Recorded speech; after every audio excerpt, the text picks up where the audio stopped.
فاطمہ ایک غریب گھرانے سے تھی۔ شادی کے بعد عامر دبئی چلا گیا۔ سسرالیوں کو نوکرانی مل گئی اور وہ 18 افراد کے لیے کھانا بنا کر بے حال ہو جاتی اور باقی سبھی اے سی لگا کر مزے سے سوتے۔ اور جب 50,000 بل آیا تو اماں نے عامر سے کہا، تمہاری بیوی 24 گھنٹے اے سی میں رہتی ہے، بل کے لیے پیسے بھیجو۔ اور سارا دن کام کرنے کی وجہ سے فاطمہ کا حمل بھی ضائع ہو گیا تو اماں نے کہا کہ تمہاری بیوی جان بوجھ کر ابارشن کروا کے آئی ہے۔ اتنا سننا تھا کہ عامر کا دماغ گھوم گیا اور وہ اگلے دن بتائے بنا گھر آ گیا تو سامنے کا منظر دیکھ کر اس کے قدموں تلے سے زمین نکل گئی۔ کڑی دھوپ میں سرخ جوڑے میں ملبوس وہ آسمان سے اتری ہوئی کوئی حور لگ رہی تھی۔ گھونگھٹ اپنے چہرے پر گہرائے حجلا اور اسی میں وہ بیٹھی عامر کا انتظار کر رہی تھی۔ رات کے 2 بج چکے تھے اور تھکن سے اس کا برا حال تھا۔ کمر گویا اکڑ کر تختہ ہو رہی تھی۔ تبھی ہلکی سی چرچراہٹ کے ساتھ کمرے کا دروازہ کھلا اور عامر اندر داخل ہوا۔ نئی نویلی دلہن بیاہ کر لانے کی خوشی عامر کے لہجے سے چھلکی پڑ رہی تھی۔ وہ اس کے قریب آ کر بیٹھا اور سلام کیا۔ فاطمہ نے دھیمے سے سلام کا جواب دیا۔ ہزاروں اندیشے اس کے دل میں لرز رہے تھے۔ وہ بے حد غریب گھرانے کی لڑکی تھی مگر عامر ایک امیر خاندان سے تعلق رکھتا تھا۔ نہ جانے کیسے عامر کی ماں کو فاطمہ بھا گئی۔ شاید اس کی وجہ فاطمہ کا بے مثال حسن تھا یا اس کا سگڑ پا کر عامر کی ماں نے پہلے ہی نظر میں فاطمہ کو اپنے بیٹے کے لیے پسند کر لیا۔ چٹ منگنی پٹ بیاہ والا کام ہوا اور آج فاطمہ عامر کی دلہن بنی اس کے سامنے بیٹھی تھی۔ عامر مسکراتے ہوئے اس کے ہاتھ میں منہ دکھائی کی انگوٹھی پہنا رہا تھا۔ فاطمہ کو یقین نہ آ رہا تھا کہ قسمت یوں بھی پلٹ سکتی ہے۔ وہ جو کبھی آرٹیفیشل جیولری بھی خریدنے کی حیثیت نہ رکھتی تھی، آج اس کے ہاتھوں میں ہیرے کی قیمتی انگوٹھی پہنائی جا رہی تھی۔ وہ بس عامر کو دیکھ کر رہ گئی تھی۔ وہ ایک دم چونک گئی۔ عامر کہہ رہا تھا، دیکھو فاطمہ، تم میری امی کی پسند ہو مگر میں جانتا ہوں کہ جلد ہی تم اپنے اچھے رویے سے میرے دل میں بھی جگہ بنا لو گی۔ میں تمہیں بہت محبت دوں گا اور تمہاری ہر ضرورت کا خیال رکھوں گا، مگر اس کے بدلے میں تمہیں صرف ایک بات کہتا ہوں، میرے گھر والوں کی جی جان سے خدمت کرنا اور میری امی کے سامنے کبھی زبان مت چلانا، ان کی عزت کرنا، انہوں نے مجھے بہت مشکلوں سے پالا ہے۔ فاطمہ مسکرا دی۔ بھلا اسے کیا اعتراض ہو سکتا تھا؟ وہ تو ویسے بھی ان سب گھر والوں کو اپنا مان چکی تھی۔ شادی کا اگلا دن بے حد خوشگوار تھا۔ عامر سرشاری کی سی کیفیت میں فاطمہ کے حسن کے قصیدے پڑھ رہا تھا۔ فاطمہ بھی قسمت کے پلٹنے پر بے حد حیران تھی۔ وہ چند دنوں خوشیوں کے ہنڈولے میں جھولتے ہوئے گزرے اور عامر کا نوکری پر واپس جانے کا وقت آ گیا۔ وہ دبئی میں کام کرتا تھا اور شادی کی چھٹی کے سلسلے میں پاکستان آیا ہوا تھا۔ فاطمہ بے حد رنجیدہ تھی مگر اس نے دل پر پتھر رکھ لیا۔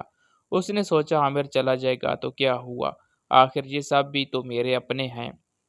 عامر کی امی کا رویہ فاطمہ کے ساتھ بہت اچھا تھا۔ وہ بہت پیار سے اسے مخاطب ہوتی تھی مگر فاطمہ کو ایک چیز سمجھ نہ آتی تھی کہ جب بھی عامر کبھی آس پاس نہ ہوتا تو اس کی ساس اسے چبھتی ہوئی نظروں سے گھورتی رہتی۔ فاطمہ کو لگا یہ اس کا وہم ہے۔ عامر فاطمہ سے بہت وعدے کر کے چلا گیا اور وہ اپنے اداس دل کے ساتھ تنہا رہ گئی، مگر وہ نہ جانتی تھی کہ اس کی زندگی میں کیسی مصیبت آنے والی ہے۔ عامر کی بڑی بہن ماریہ کا رشتہ طے ہو رہا تھا۔ آئے روز اس کے سسرال والے آئے ہوئے ہوتے۔ آج عامر کے جانے کے بعد وہ پہلی دفعہ آ رہے تھے۔ صبح فاطمہ ابھی اپنے کمرے میں سو رہی تھی جب اچانک زوردار آواز کے ساتھ دروازہ کھلا۔ اٹھ جاؤ بی بی، کب تک نیندیں پوری کرتی ہے، سارا دن بستر توڑتے ہوئے گزارے گی؟ کیا ماریہ کے سسرال والے آ رہے ہیں؟ اٹھ کر ان کے لیے کچھ کھانے پینے کا انتظام کرو۔ میرے بیٹے کو تو بھگا دیا ہے، اب ہم بیچاروں نے تو کسی طرح رہنا ہے، نہ جلدی سے کچن میں جاؤ۔ فاطمہ نے حیرانی سے اٹھ کے دیکھا جو اس کی ساس تھی۔ اسے ان کے رویے پر بے حد حیرت ہوئی مگر اس نے کچھ نہ کہا، خاموشی سے ہاتھ منہ دھو کر کچن میں آ گئی۔ ابھی صبح کے 7 بجے تھے۔ ساس نے اسے سارے گھر والوں کے لیے ناشتہ بنانے کا حکم دے دیا۔ وہ خاموشی سے ناشتہ بنانے لگی۔ سب گھر والے تو ابھی مزے سے سو رہے تھے۔ اس نے سب کے لیے پراٹھے بنائے، انڈے تلے، چائے بنائی اور پھر جا کر دیکھا تو ابھی تک سب کے سب سو رہے تھے۔ اس نے آگے بڑھ کر اپنی ناند کو ہلایا، اٹھو ماریہ، اٹھ کر ناشتہ کر لو، میں نے بنا دیا ہے۔ ماریہ جو گہری نیند میں تھی، اس کا ہاتھ ایک دم چھٹک کر بولی، بنا دیا ہے تو کوئی احسان نہیں کیا، اٹھ کر کھا لیں گے ناشتہ، اب سر مت کھاؤ اور سونے دو۔ فاطمہ شرمندہ ہو کر رہ گئی اور خاموشی سے ان کے کمرے سے باہر نکل آئی۔ اس نے اپنی ساس کو ڈھونڈنا چاہا اور یہ دیکھ کر حیران رہ گئی کہ ساس بھی اے سی والے کمرے میں سکون سے سو رہی تھی۔ وہ خاموشی سے ڈرائنگ روم میں آ کر بیٹھ گئی۔ گھر کے تمام افراد 11 بجے کے قریب جاگے۔ ماریا نے خاموشی سے سب کو ناشتہ سیر کرایا۔ اس کی نندوں نے ہاٹ پاٹ سے پراٹھے نکال کر کھانا شروع کیے تو برے برے منہ بنانے لگی۔ امی یہ کیا ہے؟ ٹھنڈے یخ ہو رہے ہیں پراٹھے، مجھے سے تو چبایا ہی نہیں جا رہا۔ ماریا دوسرا پراٹھا اٹھا کر کھاتے ہوئے بولی۔ تبھی فاطمہ کے سسر بولے، مجھے تو تازہ روٹی بنا کر دو، مجھ سے تو یہ باسی روٹی نہیں کھائی جاتی اور نہ ہی میں نے کبھی کھائی ہے۔ ایک ایک کر کے تمام افراد شروع ہو گئے۔ فاطمہ خاموشی سے اٹھی اور سب کے لیے دوبارہ ناشتہ بنانے لگی۔ سب ڈائننگ ٹیبل کے آس پاس بیٹھے مسلسل چیخو پکار کرتے رہے مگر کوئی اٹھ کر اس کی مدد کے لیے نہیں آیا۔ گھر میں فاطمہ کو ملا کر کل 18 افراد تھے۔ عامر کی بڑی بہن شادی شدہ تھی اور اپنے 5 بچوں کے ساتھ میکے میں ہی رہتی تھی۔ اس کا میاں بھی بیرون ملک کام کرتا تھا۔ عامر کی چچا چچی، ان کے بچے اور ساس سسر، اتنے افراد کا کام فاطمہ کے سر پر آن پڑا۔ ان میں سے کوئی ہل کر مدد کرنے کو تیار نہ تھا۔ فاطمہ کو حیرت ہوئی کہ اس کے آنے سے پہلے آخر گھر کا کام کون کرتا تھا۔ صفائی ستھرائی کے لیے ایک کام والی آیا کرتی تھی مگر جیسے ہی فاطمہ نے گھر کے کاموں کو اپنے ہاتھوں میں لیا تو ساس نے کام والی کی چھٹی کرا دی اور وہ کام بھی فاطمہ سے کروانے لگی۔ فاطمہ صبح اذانوں کے وقت بیدار ہوتی، صفائی کرتی، ناشتہ بناتی، دوپہر کا کھانا بناتی، کپڑے دھوتی، یہاں تک کہ اس کا پورا دن ہی گھر کے کام کاج میں گزر جاتا۔ شدید گرمیوں کے دن تھے۔ چولہے کے آگے کھڑے ہو کر وہ سب کی پسند کے کھانے بناتی۔ سب اے سی والے کمرے میں لیٹے بس فرمائشیں ہی کرتے رہتے۔ وہ پکا پکا کر بے حال ہو جاتی تو سب کو جا کر اطلاع دیتی۔ سب اس کی ذات پر احسان دھرتے ہوئے اے سی والے کمرے سے باہر نکلتے اور ڈائننگ ٹیبل پر بیٹھ کر کھانا کھاتے۔ کھانے کے دوران بھی 50 دفعہ فاطمہ کو اٹھاتے، وہ سب کی ضرورتیں پوری کرتی۔ کھانے کے بعد سب برتن وہی ڈائننگ ٹیبل پر چھوڑ کر پھر سے اے سی والے کمرے میں جا گھستے۔ کوئی فلم لگا لیتا، کوئی آپس میں باتیں کرنے لگتا اور کوئی دوبارہ سے سو جاتا۔ فاطمہ بیچاری پھر سے گندے برتن دھونے میں لگ جاتی۔ انہی دنوں فاطمہ کی طبیعت بے حد خراب رہنے لگی۔ صبح اٹھی تو متلی سے اس کا برا حال ہوتا۔ کچن میں کام کرنے کے دوران کئی دفعہ وہ الٹی کرتی۔ ساس کی جانپتی ہوئی تو نظروں نے بھانپ لیا کہ معاملہ کچھ اور ہے مگر انہوں نے فاطمہ کے سامنے نام تک نہ لیا۔ اور ایک روز فاطمہ کی امی اتفاق سے اسے ملنے آئی تو فاطمہ نے ان سے اپنی خراب طبیعت کا ذکر کیا۔ وہ چونک گئی اور اسے لے کر قریبی لیڈی ڈاکٹر کے پاس چلی گئی۔ لیڈی ڈاکٹر نے معائنہ کیا تو خوشخبری سنائی کہ فاطمہ حاملہ ہے۔ فاطمہ تو حیران ہی رہ گئی، اتنی بڑی خوشی اس کی زندگی میں آ گئی اور اسے پتہ ہی نہ چلا۔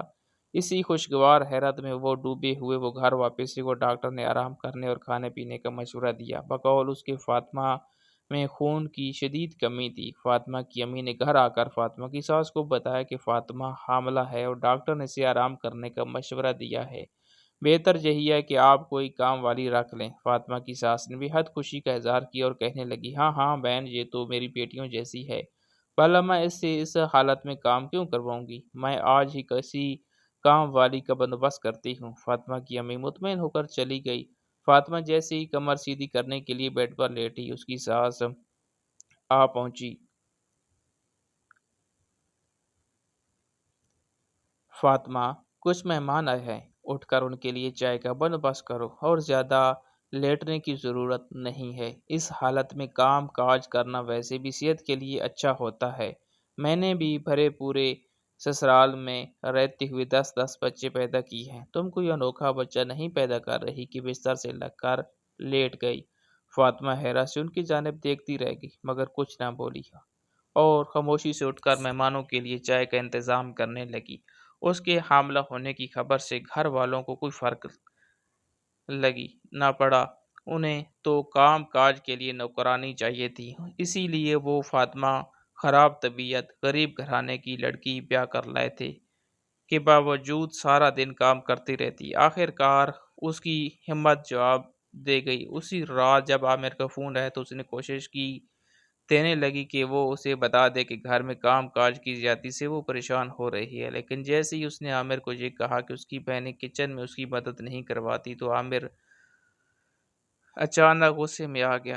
میں اتنی دور بیٹھا تم سب کے لیے دن رات کام کر رہا ہوں اور تم لوگ ہو کہ چھوٹی چھوٹی گھریلو باتیں ہر وقت مجھے بتا بتا کر پریشان کرتی ہو۔ میری بہنیں آج ہیں، کل وہ رخصت ہو کر اپنے گھر چلی جائیں گی۔ تم اگر تھوڑا سا کام کار ہی لیتی ہو تو اس میں برائی۔ عامر کی بات پر فاطمہ ہکا بکا رہ گئی، جیسے وہ تھوڑا سا کام ہی کیا ہے، بارہ کہہ رہا تھا۔ ان کاموں میں وہ صبح 6 بجے سے لے کر رات 12 بجے تک مصروف رہتی ہے۔ اس نے جان لیا کہ عامر کو شکایت کرنے کا کوئی فائدہ نہیں ہے۔ ساس اور نندوں کا رویہ بد سے بدترین ہوتا جا رہا تھا۔ وہ اسے بالکل کسی نگرانی کی طرح برتاؤ کرتے۔ فاطمہ کو اب سمجھ آ رہی تھی کہ وہ ایک غریب گھرانے سے لڑکی کیوں بیاہ کر لائے۔ انہیں صرف گھر کے کام کاج کے لیے ایک نگرانی چاہیے تھی۔ فاطمہ کپڑے دھونے کے لیے مشین لگاتی تو صبح سے لے کر شام ہو جاتی۔ عامر کی شادی شدہ بہن اپنے بچوں کی چھوٹی چھوٹی نیکریں بھی خود نہ دھو سکتی تھی، وہ بھی لا کر فاطمہ کے حوالے کر دیتی کہ انہیں دھو۔ فاطمہ کپڑے دھو دھو کر ہلکان ہو جاتی، مشین بند کرتی، اندر جا کر بیٹھتی تو ساس کو یاد آ جاتا کہ کھانا تو کسی نے بنایا ہی نہیں۔ فاطمہ کو 2 منٹ بھی بیٹھنے نہ دیتی اور کچن میں بھیج دیتی۔ رات جس وقت تھک ہار کر وہ اپنے کمرے میں جاتی تو اس کی ایک جوڑ میں درد شروع ہو جاتا۔ اس دوران اسے خیال ہی نہ رہتا کہ اس نے عامر سے فون پر بات کرنی ہے۔ فون اٹھاتی تو عامر کی کئی کئی مسڈ کال آئی ہوئی ہوتی۔ وہ اسے کال بیک کرتی تو وہ فون اٹھا کر شدید غصہ کرتا۔ تم کیا کرتی رہتی ہو سارا دن؟ تمہارے پاس اتنا بھی وقت نہیں ہوتا کہ تم 2 گھڑی مجھ سے بات ہی کر لو؟ میں تمہارے آرام کی خاطر ہی یہاں پردیس میں خوار ہو رہا ہوں، مگر لگتا ہے کہ تمہیں مجھے میں کوئی دلچسپی نہیں ہے۔ وہ غصے میں فاطمہ کو سنانے لگ جاتا۔ فاطمہ دونوں جانب سے پس رہی تھی۔ اسے لگ رہا تھا کہ شادی کر کے اس نے کوئی توق اپنے گلے میں ڈال لیا ہے۔ شوہر کے ساتھ مناسب وقت نہ گزارنے کی وجہ سے دونوں کے درمیان بہت فاصلہ تھا۔ اسی فاصلے کا فاصلہ فاطمہ کی ساس خوب فائدہ اٹھاتی، عامر کو فون کر کے جھوٹی سچی باتیں فاطمہ کے خلاف کرتی، جنہیں وہ سچ مان لیتا۔ وہ شریف لڑکا تھا، فاطمہ سے اسے اس چیز کی باز پرست تو نہ کرتا، لیکن دل ہی دل میں وہ فاطمہ سے شکوہ ضرور کرتا۔ ایک روز فاطمہ کی ساس ڈرائنگ روم میں بیٹھی ٹی وی دیکھ رہی تھی جب باہر سے ان کی چھوٹی بیٹی ماریا اندر داخل ہوئی۔ اس کے ہاتھ میں بجلی کا بل تھا اور اس کے چہرے پر ہوائیاں اڑ رہی تھی۔ امی یہ دیکھیں، پورے 50,000 بل آیا ہے بجلی کا، اگر بھائی کو پتہ چلا تو وہ سخت غصہ کریں گے۔ انہوں نے جاتے وقت کہا تھا کہ انہیں کاروبار کے لیے رقم جمع کرنی ہے، اس لیے ہم اپنے اخراجات ذرا کم کریں۔ ماریا کی بات پر اماں چونک پڑی اور بل اس کے ہاتھ سے لے کر دیکھنے لگی۔ ان کے چہرے پر سوچ کی پرچھائیاں واضح نظر آ رہی تھی۔ تبھی اچانک ان کے ذہن میں ایک خیال آیا اور ان کے چہرے پر مسکراہٹ دوڑ گئی۔ انہوں نے ماریا کی جانب دیکھا اور کہنے لگی، ذرا عامر کو فون ملا کر تو دینا۔ ماریا نے نہ سمجھنے والے انداز میں موبائل نکال کر عامر کو کال لگا دی۔ جیسے ہی عامر نے فون اٹھایا، اماں شروع ہو گئی، ہائے میرا معصوم بچہ، پردیس میں دن رات کام کر کے پیسے کما رہے ہو، مگر تمہاری محنتوں کا کوئی صلہ نہیں۔ مجھ سے بڑی غلطی ہو گئی، مجھے معاف کر دو۔ میں اس لیے غریب گھرانے کی لڑکی بیاہ کر لائی تھی کہ وہ روپے روپے کی قدر کرے گی، مگر فاطمہ تو اس قدر فضول خرچ ہے کہ